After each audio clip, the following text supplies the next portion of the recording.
All right, so next up here we have a very interesting article that I wanted to kind of go through, and this is part of the New Year's celebration, so we're going to do it anyway. All of the big games that shut down in 2023. Oh, shit.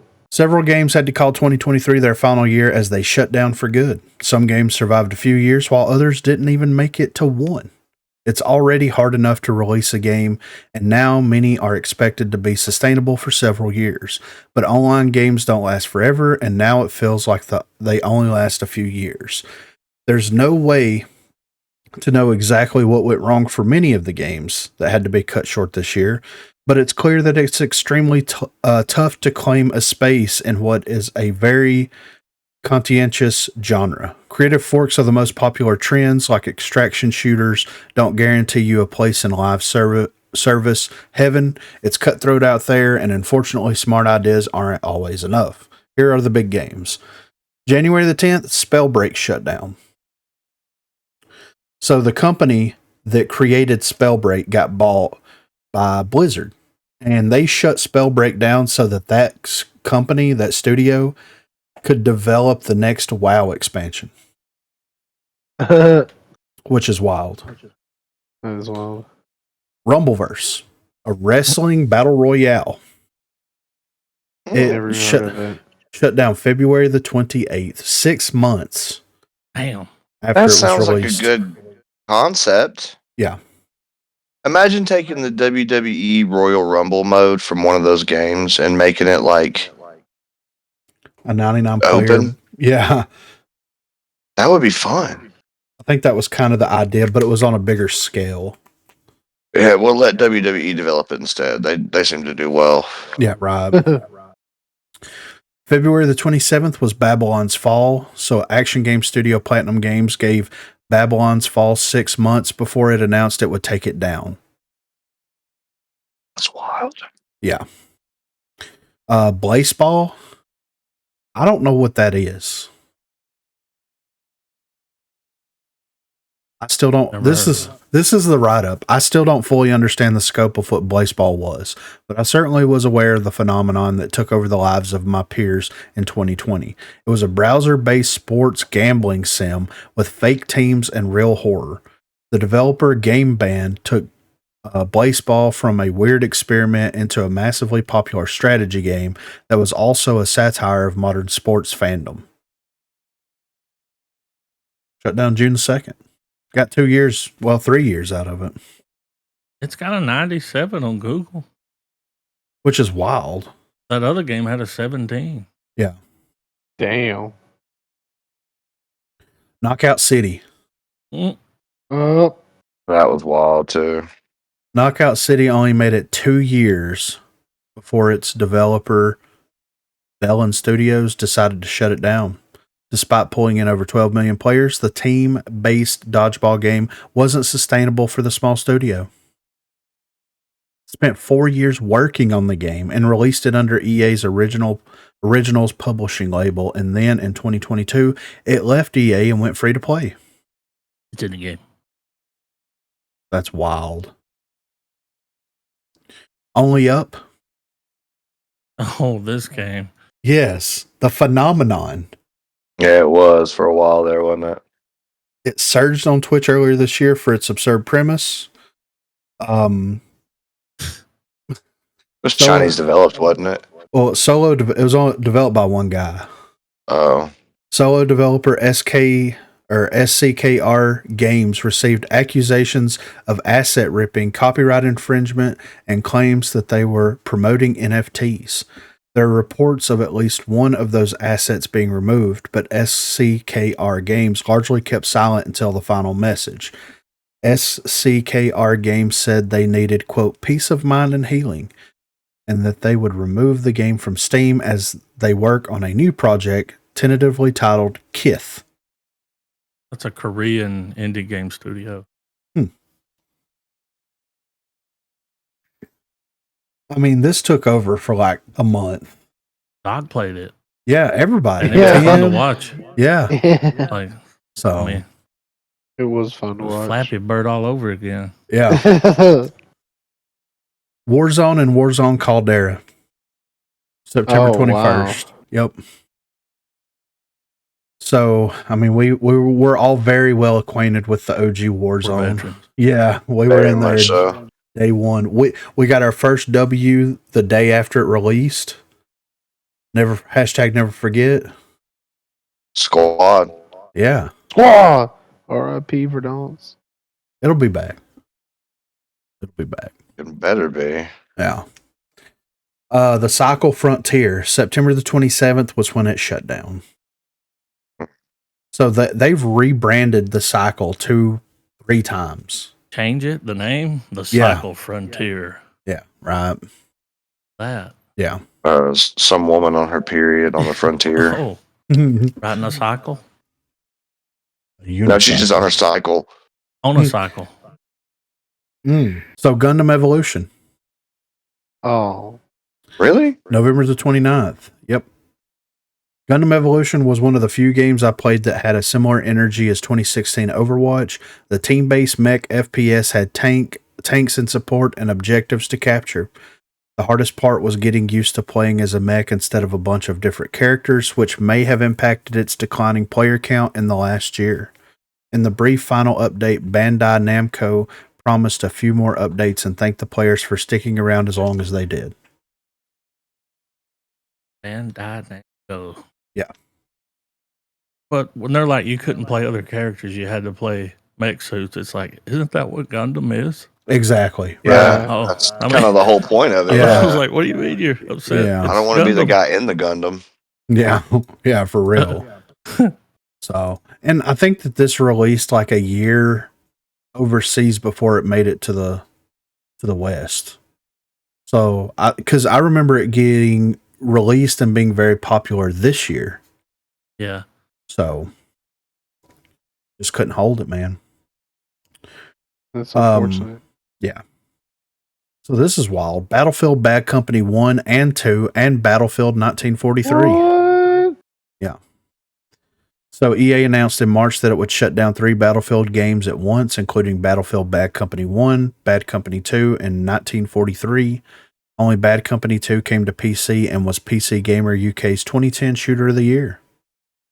Battlefield looked like... So it was 13 years. That's a pretty good run. Yeah. Yeah. That's respectable. Yeah. It Run. made money. Because I love Bad Company. That was a great Till the day I Battlefield. Yeah, dude. And last but certainly not least, the day before. Oh, The day before was the last major game that was shut down. I think that this trend is going to continue. yeah. I mean, these companies are just releasing anything they can and they're hemorrhaging money like crazy. So it's a sad day. Mhm. Well, Brett. Yeah. We played that. Mhm. Yeah. No So, crossplay, it's the right? Oh, I don't know that. They introduced it after a while. Oh, but they I didn't knew launch it. with it. That was the one where it's like a Royale, the gloves. Yeah. Yes. They all were like different elemental gloves. That was a wild game. Like we were talking about before, with the shift, I think there's going to be an apparent shift in like free to play, microtransaction style games, things like that. With that being said, and I don't think it's going to happen specifically in 2024. I think it's going to be something that's going to be taking place over the course of several years. But I do see that a lot of studios are going to get rid of their free to play games. They're going to just start leeching them off one by one and start like either focusing on one like IP that they can invest all their time and effort and money into, or they take one IP that already exists and build it up. Based on like what we've talked about, Corey, where do you think that the future landscape of gaming is going to go with all these shutdowns? I mean, I don't know, man. It seems like we'll probably have a little bit of an era of more games doing this, Mm-hmm. and then maybe companies will start losing enough money to where they're like, maybe we should put some more production into it before we release it. Yeah. Maybe we should test the concept out a little bit before we release it. Yeah. I don't know, man. It just seems like right now and maybe for the next little bit, a lot of companies are just going for the big cash grab. Yeah. And you have companies doing that, shutting down games and then changing their company name. Mm-hmm. And they're probably going to do it again. Yep.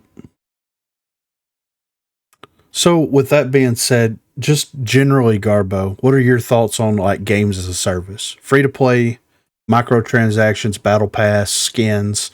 Are you for? Are you pro? Are you anti? Are you somewhere in the middle? We play a lot of free to play.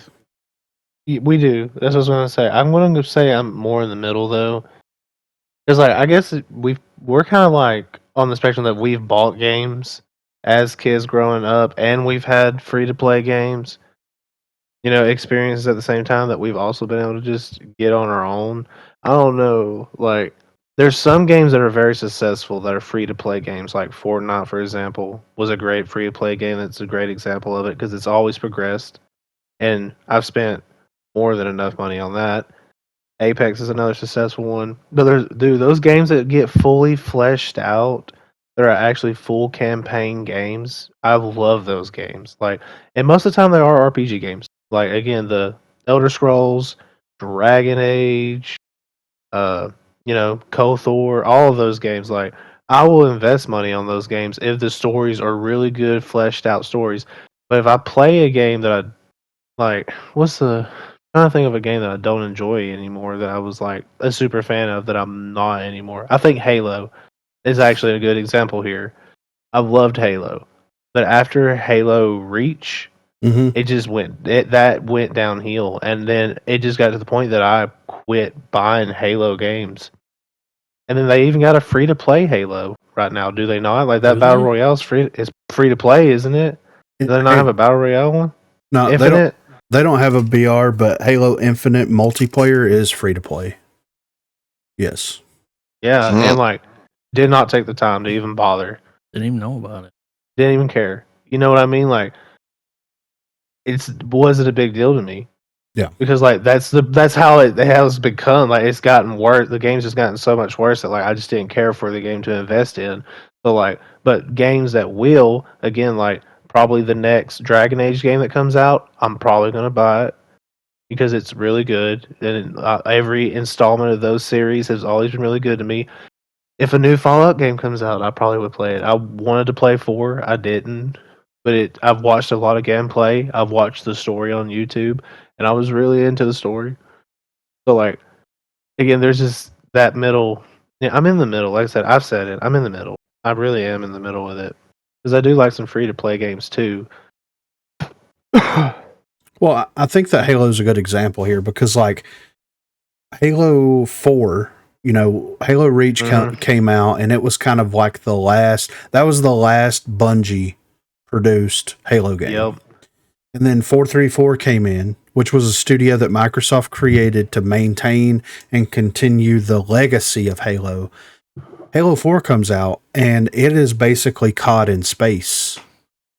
Yeah. You have loadouts, you have sprint, you have mantle, you have no more high jump, like, lower gravity jumps, none of that stuff. Like that is where, like we were talking about before, you're trying to be the next COD killer.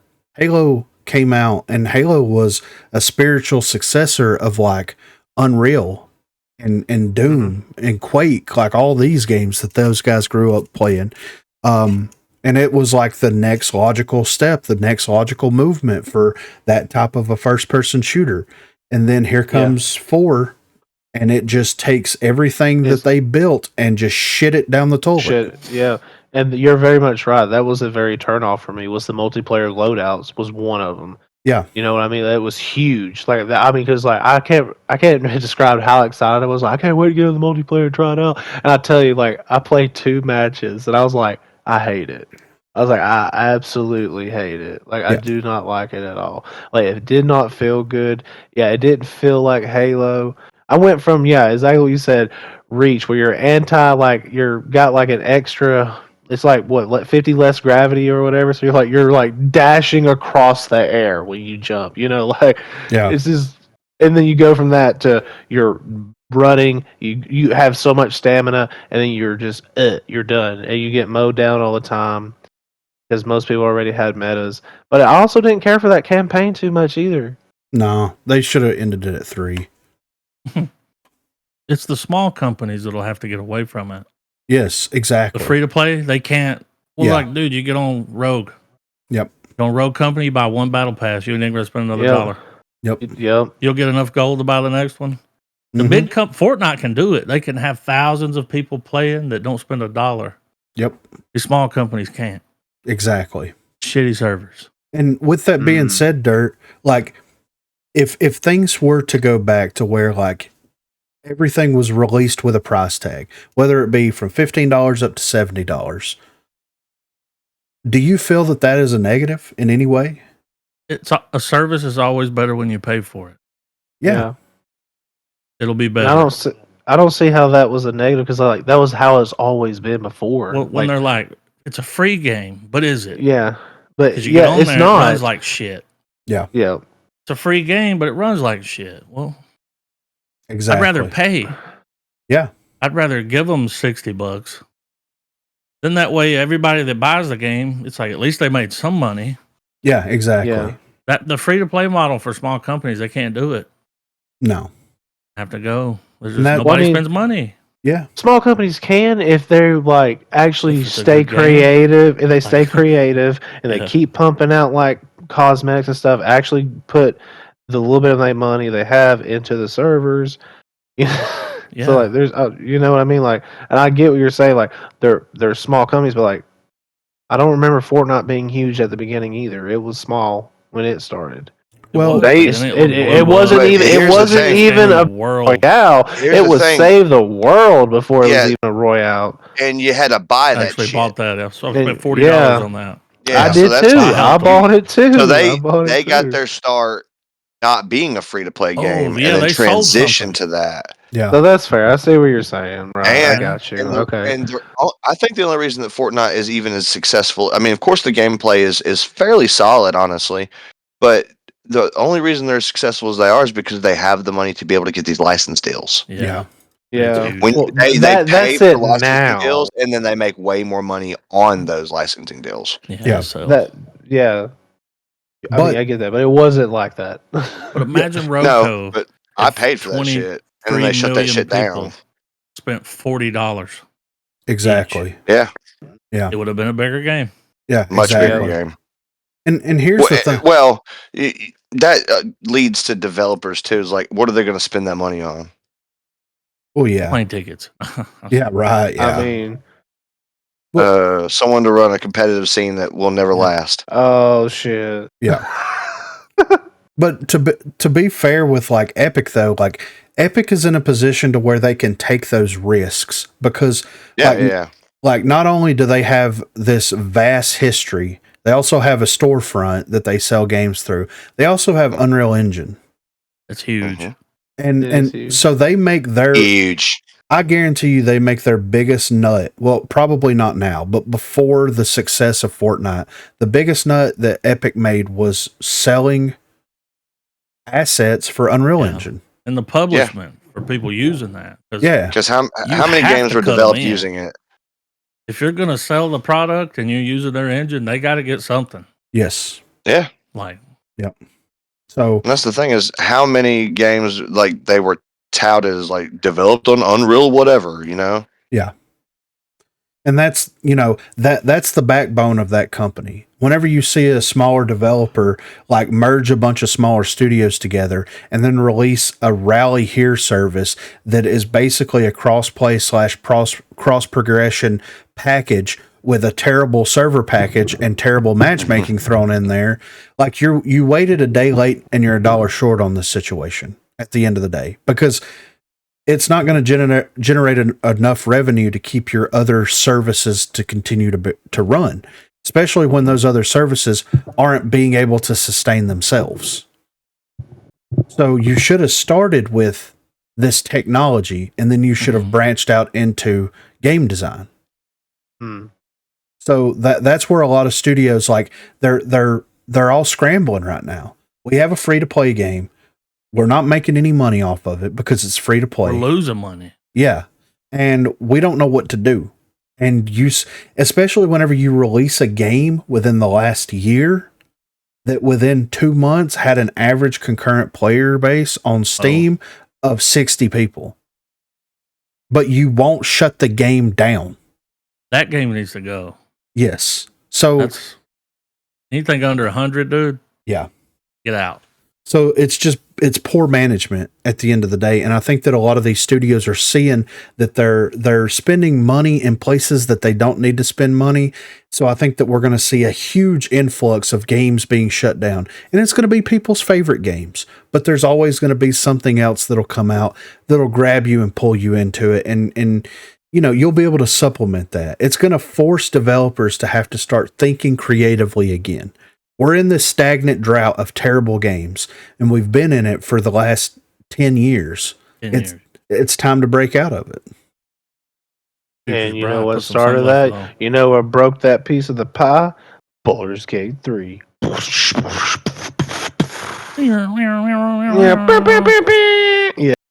I mean, pretty much, you know? I mean, that's why everybody's pissed off at them. Like, you made it impossible for it. We can't do anything. You want to step it up. Exactly. Coming back. They're already working on their next game. Now? Yeah. We got to do our jobs. Yeah. Larian is? Yeah. They got a game. They took a little break. I thought they were going to develop some... Aren't they developing a expansion pack? I couldn't see. No, they're working on another game, and there's no details. They're just like, we got our next game. It's happening. We're working on it. Well, to be fair, they're going to turn around and put that money into it. I didn't know anything about Baldur's Gate 3 until Griffin was talking about it. That's it. That's what I heard. Like, I didn't know anything about it. It's like, Baller. Didn't know no trailer. Didn't see no gameplay. Didn't even know it existed. And then Griffin's just like, hey, man, I've been playing Baldur's Gate 3. Yeah, I mean... I'm like, what? And the IP's been around for 20 years. I ain't never heard of it. Never heard of it. Yeah, never.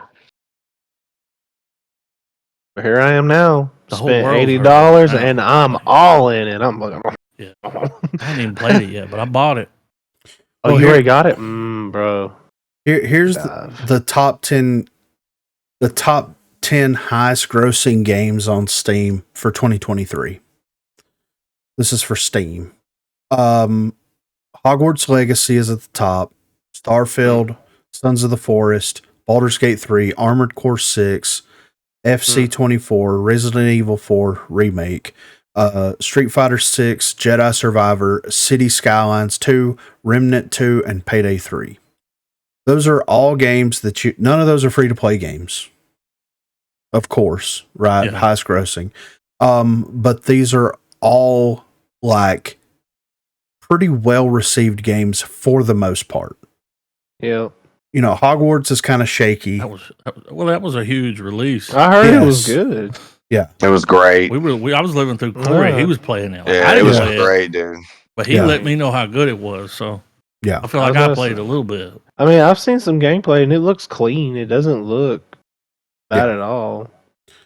Starfield was like a new IP. It's not a sequel or anything like that. Everything else is a sequel. Where some of these I don't even know, like. Baldur's Gate 2 came out in like what, 2001? It's been 20 years removed almost. So, but I mean, look, man, if you want to make money, if you want to like get into that market and play, you got to get paid.